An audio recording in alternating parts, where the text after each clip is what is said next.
কাশ্মীরে বিদ্রোহীদের সঙ্গে প্রচণ্ড বন্দুকযুদ্ধ, ভারতীয় সেনা নিহত। ভারত শাসিত জম্মু কাশ্মীরে বিচ্ছিন্নতাবাদীদের সাথে ভারতীয় সেনাবাহিনীর সদস্যদের তুমুল সংঘর্ষ ও বন্দুকযুদ্ধ হয়েছে। এই ঘটনায় ভারতের সেনাবাহিনীর এক সদস্য নিহত হয়েছে। উপত্যকাটির উধমপুর জেলায় এই ঘটনা ঘটেছে। একদিন আগেই কাশ্মীরে বন্দুকধারীদের হামলায় ২৬ জন নিহত হয়েছেন এবং এর জেরে সৃষ্ট উত্তপ্ত পরিস্থিতির মধ্যেই বিচ্ছিন্নতাবাদীদের সঙ্গে বন্দুকযুদ্ধে ভারতীয় সেনা সদস্যের প্রাণহানির এই ঘটনা ঘটল। বৃহস্পতিবার এই প্রতিবেদনে এই তথ্য জানিয়েছেন ভারতীয় সংবাদ মাধ্যম এনডিটিভি।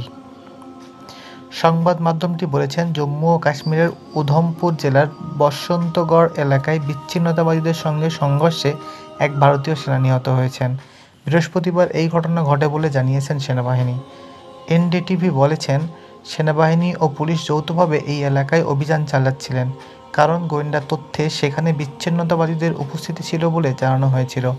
অভিযানের সময় দুদু বাসন্তগড় এলাকায় বিচ্ছিন্নতাবাদীদের সঙ্গে বন্দুকযুদ্ধ লড়াই শুরু হয়।